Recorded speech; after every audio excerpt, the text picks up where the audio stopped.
one simple thought.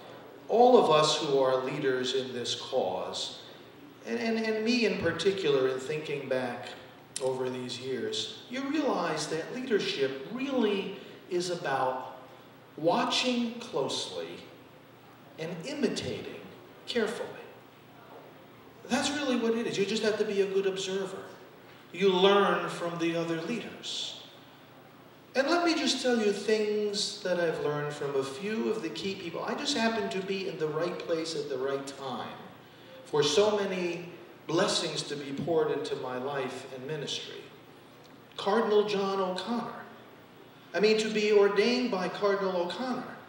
To have someone like Cardinal O'Connor be coming to your seminary and preaching and having us come to the cathedral as he did and hearing him and watching him preach and teach on the abortion issue and watching him deal with the media and watching him confront pro-abortion politicians. These things don't just come out of the sky. You learn from other leaders and you just watch and you just learn and you just imitate.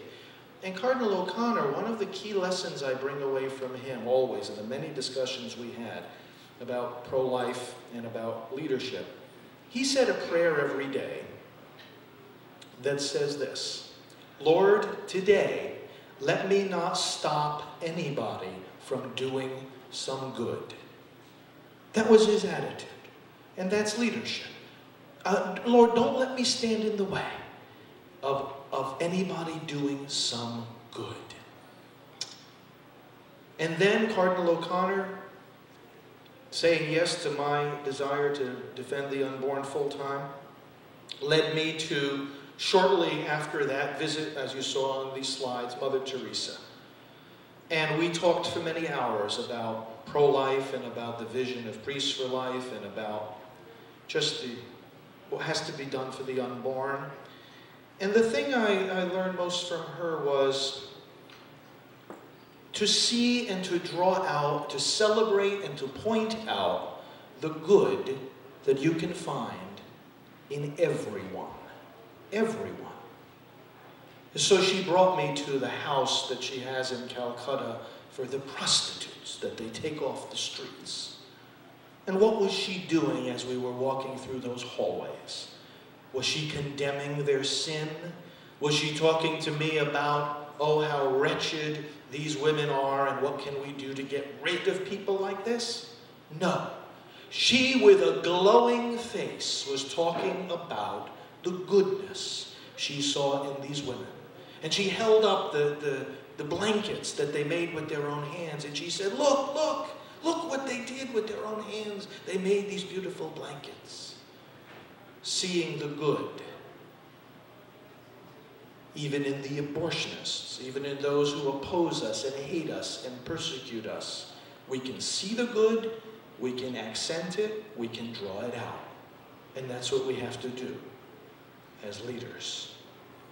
Mother Teresa, and then Mother Angelica. I was just in the right place at the right time.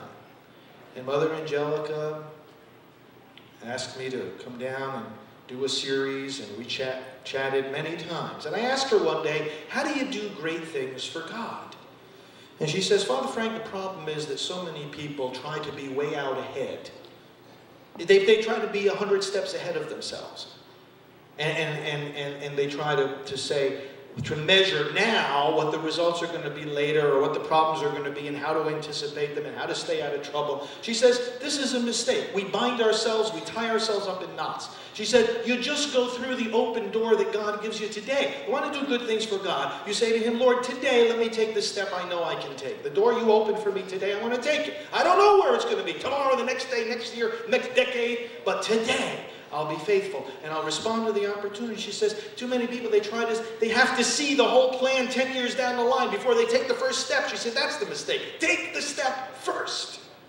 And then, the God who is already there tomorrow and 10 years from now will guide that step today and show you the right step tomorrow. That doesn't mean you don't plan. What it means is that you don't let your plans become a straitjacket.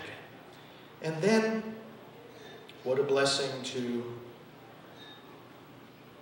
let's see, who was the other person I was going to mention? Oh, person who very much also impacted me, and through my personal opportunity to work with and converse with him, John Paul II, when I worked those years in Rome. Often having the opportunity to bring pro-life leaders there to Rome and into meetings with the Holy Father. The thing I learned most from him, very simple: go to where the people are. Be there. Be with them. Show up. Go to their communities. Go to their homes, to their churches. Be there. If I have anyone to blame for all my frequent flyer miles, it's the traveling Pope, who taught me and who taught so many others of us that you just go. The reason you go and you show up and you be with the people is that you are sent. God has sent you, and the people are worth being with. And brothers and sisters, when we show up, when we go through the door that is open to us today, when we see and respond to the good that is in those people, and when we pray that we'll never stand in the way of them or anyone else doing some good, then we're learning from the best leaders, and then we're giving God an opportunity to work through us